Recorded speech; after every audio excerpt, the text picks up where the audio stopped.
में।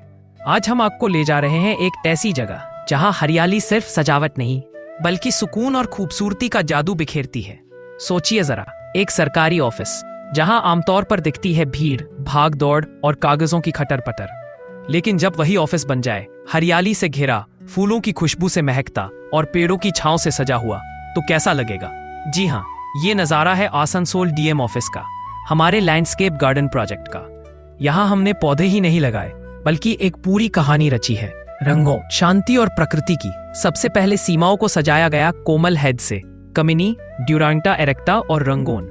जमीन को ढका गया हरे भरे ग्राउंड कवर से, song of India, aralia, rhoeo, spider, कपिया, मिनी टोगर और लैला मगनू।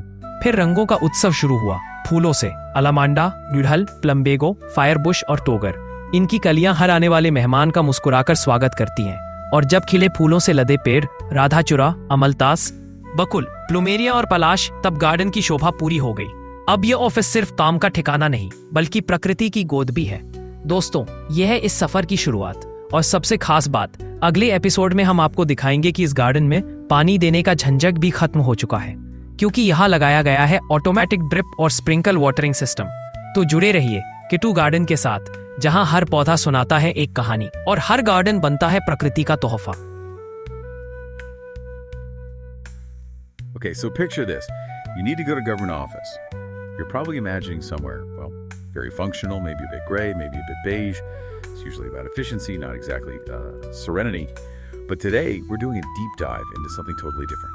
It's the source material for the DM Office Landscape Garden project in Asansol. This is basically a blueprint for turning that bureaucratic space into, well, they actually call it a heaven, a beautiful, peaceful place meant to boost happiness for everyone who visits. So the big question we're digging into is, how exactly do you use plants strategically to transform an office campus like that? How does that create peace? Well, what's really striking is the core goal here. It's fundamentally about shaping emotions. The whole idea is that surrounding this official building with specific kinds of greenery, specific scents, carefully planned shade, it actually helps people feel better. It's acknowledging that nature can, ease some of that anxiety that often comes with dealing with official stuff, simply by changing the environment. And to get that feeling, that mix of peace, welcome, even a bit of grandeur, they couldn't just scatter some seeds. They layered the design very deliberately from the ground up. We're going to walk through those layers. Right, that makes sense. You need a framework. So the source material says the first thing they did was create structure, defining the garden with a vegetative barrier. They use specific plants for this: Kamini, Duranta recta, and Rangon. So these hedges, they're not just pretty borders. They're doing a job, giving the garden a neat, defined look, signaling you're stepping into a different kind of zone. Exactly. Structure first. Then, once you have the walls, you need the floor. Or, as the source puts it quite nicely, the green carpet. Ground cover is so important, not just for looks, but for keeping the whole place feeling healthy and vibrant. If the ground looks bare or patchy, it kind of ruins the effect, doesn't it? Totally. It makes the whole garden look tired. So for this green carpet, they used a really diverse list of ground cover plants. Oh yeah? What do they pick? Get this: Rangon, Song of India, Aurelia, Rohio, spider plant, Kufia, Mini Togar, and Layla Magnu. It's quite a mix. Wow, that is a long list just for ground cover. I was thinking, wouldn't it be simpler, maybe cheaper, to just use one or two really tough types? Why so many? That's a really good question. And yeah, maybe simpler up front, but the diversity is actually strategic. It's about resilience. Wow. Using lots of different trailing plants, colorful ones, low maintenance ones. It stops it looking like a boring monoculture carpet, but more than that, it's like insurance. Insurance. Against what? Pests? Yeah, pests, yeah. Or maybe a patch gets too much sun or not enough water. If one type struggles a bit, the others fill in the gaps visually. It ensures that carpet stays, as they say, always fresh and alive, which, might actually mean less fiddly maintenance down the line. Okay, I see. So resilience is literally built into the foundation. Smart. So we've got defined edges, a solid green floor. What's next? That immediate feeling, the welcome. Right, you need that first impression. That's where the flowering plants come in. They're really the primary source of that feeling of joy of being welcomed. And the list here is Alamanda, Togor, Hibiscus, Firebush, Plumbago, and Rangon again. So Rangon's pulling double duty. It is, yeah. Good eye. The idea here seems to be immediate impact. Those bright blooms are meant to hit you right away, make you feel, well, happier, maybe less stressed about why you're there. A kind of visual mood lifter. Precisely. And think about a plant like Kamini. We mentioned it for the barrier, but it's also got these incredibly fragrant flowers. Oh, right. So it's not just color, it's scent, too. That sweet smell. It's almost like instant aromatherapy. It can shift your mood before you even properly register the buildings. It's subtle, but powerful. That's clever. Okay, so you've got the immediate charm, the welcome, but for a place like a DM's office, you probably also need a sense of stature, permanence. Exactly. You can't just have low-level charm. You need height to give it that feeling of elegance and grandeur, as the source calls it. So what did they bring in for that? They went vertical, specifically with foxtail palms and syzygium. It's really their height, their vertical form that does the heavy lifting here. Draws the eye up. Right. It gives a sense of scale, maybe even a little bit of formality that feels right for a government HQ.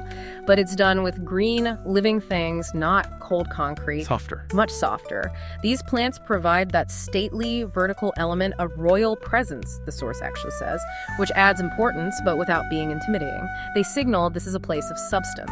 Okay, palms and syzygium for height.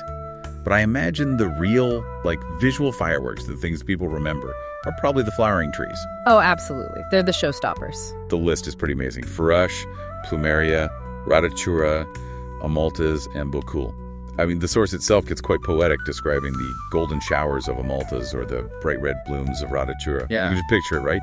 Walking through during those seasons, it really elevates the space beyond just nice landscaping into something quite special, that heaven they mentioned. Definitely. Those trees provide those incredible seasonal bursts of color. But underpinning all that temporary beauty, there's another crucial layer. The native shade-giving trees. Ah, the practical side. Shade is essential there. Absolutely essential. It's about basic comfort. They chose hardy, local trees.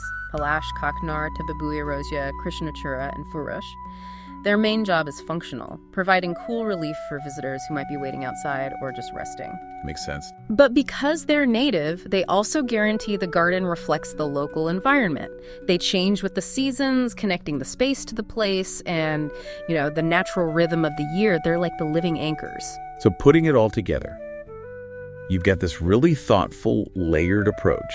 Defined borders, a brilliant green carpet, that instant floral welcome with scent, stately height, dramatic flowering trees, and then the essential native shade. It's a whole botanical language. It really is a complete vision. But, and there's always a but, isn't there? Especially with gardens this complex.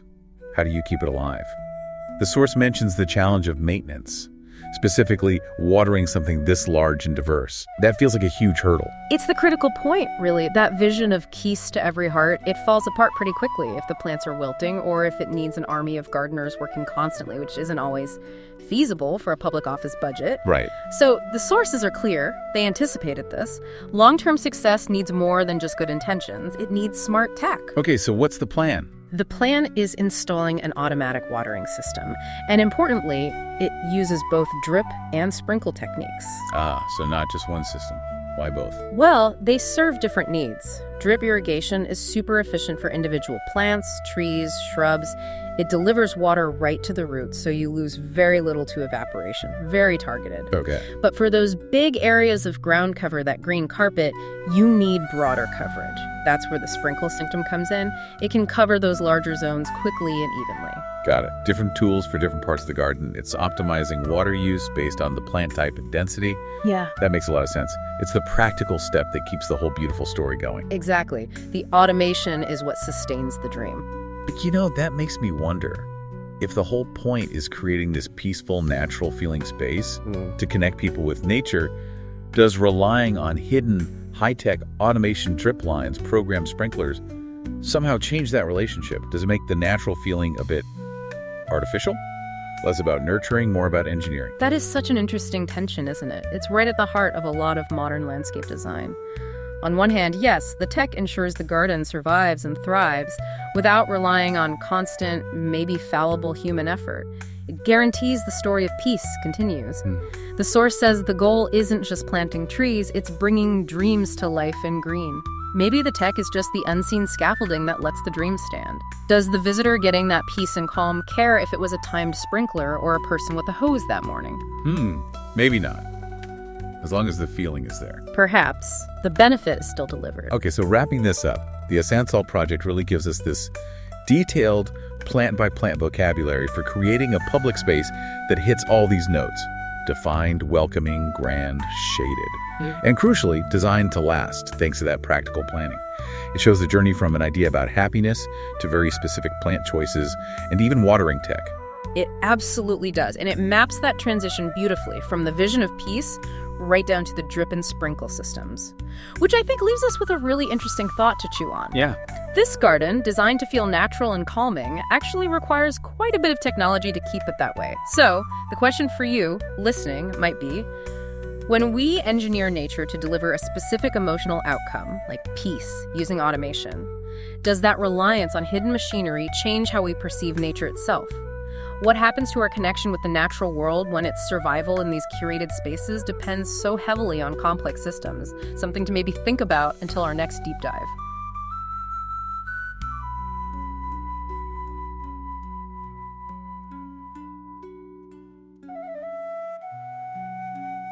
Asansol DM office में बन रहे landscape garden project का सुनहरा सफर, जहां एक साधारण सी जगह पौधों और पेड़ों की गोद में बदल गई एक हरे भरे स्वर्ग में।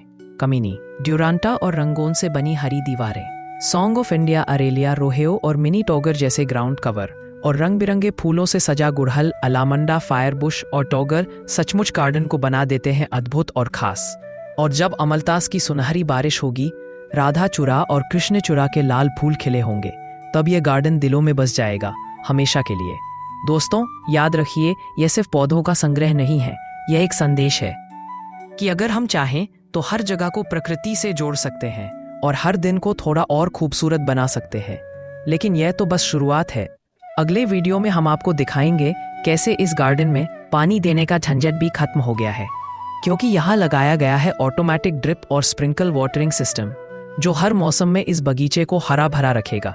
तो जुड़े रहिए किटू गार्डन के साथ, जहां हम सिर्फ पौधे नहीं लगाते, हम सपनों को जमीन पर उतारते हैं। धन्यवाद।